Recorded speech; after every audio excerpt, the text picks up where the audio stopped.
BMW have ruffled a few feathers recently, from making the BMW M135i all-wheel drive to building a front-wheel drive hot hatch, leaving BMW enthusiasts a little bit of a sour taste in their mouth.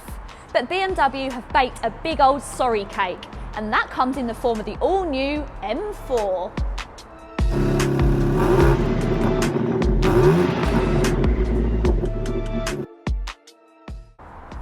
Mind you, that cake is bittersweet in places, with an increased total curb weight of a whopping 1,725 kilograms and a torque converter automatic gearbox instead of a DCT. But can you still have your cake and eat it? We'll carry on watching to find out. Just before we get into it, don't forget to subscribe to my channel if you like new car reviews and turn on that bell notification if you never want to miss another video from me. Okay, let's get into it. It's always an occasion when a new M car's released, but the new M3 and M4 has been one of the most anticipated yet. The M4's design is the obvious talking point, but beneath its dramatic makeover lies a car with a broader breadth of ability than ever before. The new BMW M4 comes in a whole host of crazy colour combinations, and I've just been loving how much personality you can pour into this car. The one that I've got with me today is in the much more subtle tanzanite blue, and it looks a lot better for those people that want to fly under the radar. Insert grill joke here. Now, we've all heard them all, and you must be so fed up of everyone focusing on it. When I first drove the 420i, I wasn't too sure. Now I think they look good. Just good.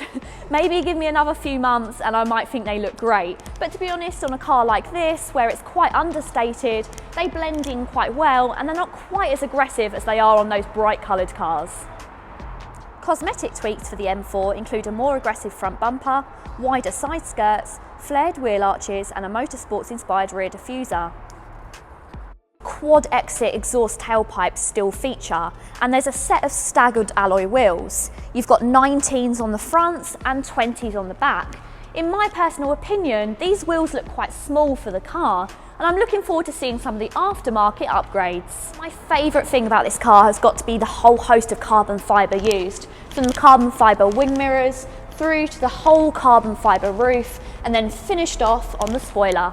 A striking design feature inspired from motorsport is represented by the extended side sills, which surround the car, finished in high gloss black. They serve for both visual and, most importantly, for functional effect, effectively improving the aerodynamic flow around the car. However, those door sills do start to become a little bit of an issue when getting in and out of the car. If it was dirty, you certainly wouldn't want to be wearing white trousers.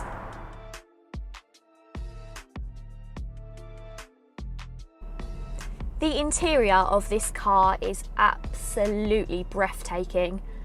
I love it so much, and that's coming from a person that isn't a BMW fangirl. These Silverstone wingback seats are beautiful. They are the carbon upgrade, which will cost you nearly £7,000, but when you're spending £76,000 on a car like this, it's so worth that bit of extra money just to get this carbon fibre and these really high quality seats. But overall, I absolutely love everything about this interior. You also get this unique sports steering wheel with the blue and red M Sport stitching on. Of course, you have got your paddle shifts, but these have been extended and they're finished in carbon. There's actually carbon flourishes all throughout this interior, which make it feel really high quality. You've got flourishes on the steering wheel, all up the central column and across the dashboard as well. The standard 4 Series 12.3-inch digital instrument binnacle and 10.25-inch infotainment system also feature, but both screens have been programmed with dedicated graphics. There are a lot of buttons in addition to the central touchscreen. The setup button allows you to configure the steering wheel, brake pedal feel, chassis and powertrain. The M mode lets you swap between road, sport and track settings. The sport setting reduces the dial count in the instrument binnacle from 2 to 1 and changes the look of the heads-up display. The track setting turns off the central touchscreen and also turns off all the driver assistance systems, such as lane keep assist.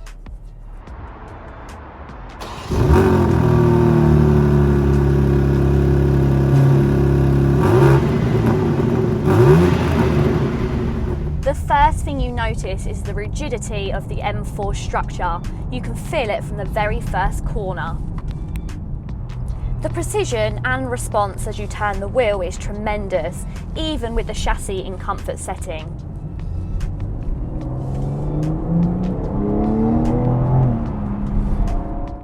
There's a sense of fantastic lateral stiffness that gives you a real connection through both the steering wheel and the seat. As a result of this, the M4 is a car that builds confidence really quickly. Perhaps too quickly. Under the bonnet is a 3-litre twin-turbo straight six, just like its predecessor. The engine develops a massive 650 Nm or 479 pound-feet of maximum torque, widely available between 2,750 and 5,500 RPM. This car has a claimed 0 to 62 time of 3.9 seconds, but actually some of the videos I've been watching recently, it hasn't quite been doing that. It's been absolutely smashing it, with 0 to 62 times closer to 3.6 seconds. It has a closed deck construction for extra strength and a forged lightweight crankshaft to help it rev.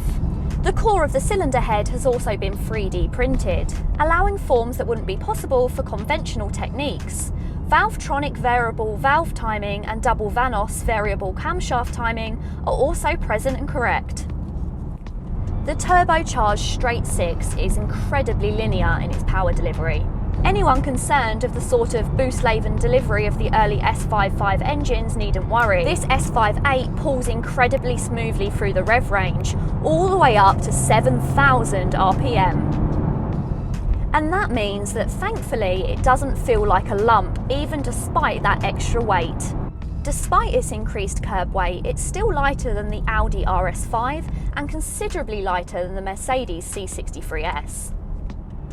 The new 8-speed ZF-sourced automatic torque-converting gearbox has replaced the old 7-speed dual-clutch unit, and this is the same move that they made in the BMW M5. And BMW's engineers are confident that the latest torque converter tech has literally zero compromise in performance or shift speed compared to the previous dual-clutch. The new M4 features an armoury of chassis technology, which is designed to keep that power in check. Buyers get adaptive dampeners, 6-piston calipers, a 10-stage traction control system and an electronic limited slip differential, while carbon ceramic brakes can be spec'd as an optional extra. Talking of optional extras, this car starts at a whopping £76,000, and the optional extras that you pick can get quite pricey. This one's, of course, as I mentioned, got the carbon package, and then there's lots of safety equipment and other different packages that you can add on, and soon you'll be creeping a lot closer to that £100,000 mark. There's also the option to program the M4 steering, throttle and braking response, as well as the ferocity of the gear changes, the stiffness of the dampening and the level of the assistance provided by the traction control system. 2 customised profiles can be stored at any time and can quickly be accessed through the car's iDrive infotainment system, or you can use your steering wheel with the M1 and the M2. Other functions include a lap timer and data recorder, which BMW says can help the driver be able to monitor their performance whilst on track. BMW has even included a drift analyzer to help owners monitor and control the M4's oversteer. Despite the misgivings the spec sheet might raise, the new BMW M4 feels every bit the product of the BMW's motorsport department, and it does the heritage proud. The way it reacts to your inputs is incredibly direct, intuitive and fun, which is a relief. So the time has come to drop back off the M4 at BMW Chelmsford, and this car has absolutely blown me away. Audi need to add me to their press list, because if any more new BMWs keep blowing me away like this, I'm going to be fully converted. A huge shout out to Simon and to Andy for making this all possible from BMW in Chelmsford, and of course, not forgetting my #1 girl that always makes this all possible. As always, Tish, it's thrilling to be able to work alongside you with the new models that BMW launch. We're thrilled that you enjoyed the BMW M4 so much, and guys, if you are interested in a BMW, as always, please don't hesitate to give us a shout on 01245 459 222. That's Cooper BMW in Chelmsford, and of course ask for Claire. Thanks so much.